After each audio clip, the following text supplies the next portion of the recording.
Pak Ustadz, kalau saya relate ya tadi ya, saya pikir seperti ini ya. Kan kita di masyarakat ini kan ada banyak kaum ya. Ada kaumnya yang pendidikannya kurang. Ada yang kaumnya pendidikannya sedang. Ada yang kaumnya pendidikannya tinggi.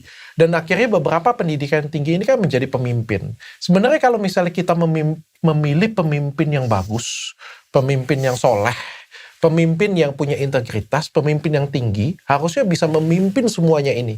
Ya nggak kebayang saya sih kalau misalnya pemimpinnya dari bawah.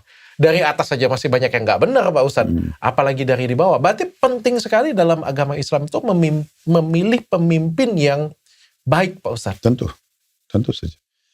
Tolak ukur yang pertama itu adalah pengetahuan terhadap agama. Karena agama ini kan berarti mengenal Tuhan, Allah Subhanahu Wa Taala. Allah ini memerintahkan semua yang baik-baik. Jujur, amanah, tanggung jawab, bakti sama orang tua, memaafkan orang lain, membantu orang susah, menjenguk orang sakit, semua yang baik-baik. Semua yang buruk-buruk, berbohong, menipu, mencuri, menggunjing, memfitnah, membunuh, semua dilarang. Nah, Allah ini kan punya juru bicara para nabi-nabi dan rasul. Juru bicara para nabi dan rasul adalah para ulama. Ya, para ulama dan dai. Kita kalau hadir di majelis mereka, kita mendengarkan petua-petua mereka, berarti kita seperti mendengarkan petua dari para nabi-nabi yang menyampaikan pesan dari Allah Subhanahu Wa Taala. Dan itu hal yang paling ideal sebenarnya. Memang harus dari kisah-kisah mereka. Yang kedua adalah keterampilan dia dalam memimpin. Jadi tidak cukup dengan agama.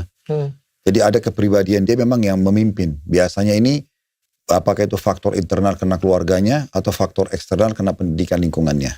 Gitu kan. Nah ini biasanya memang butuh belajar. Seperti masalah manajemen gitu kan. Dan yang berhubungan dengan masalah itulah. Sehingga dia bisa memimpin. Kalau dua ini berkumpul pada seseorang, maka harusnya bisa. Ya.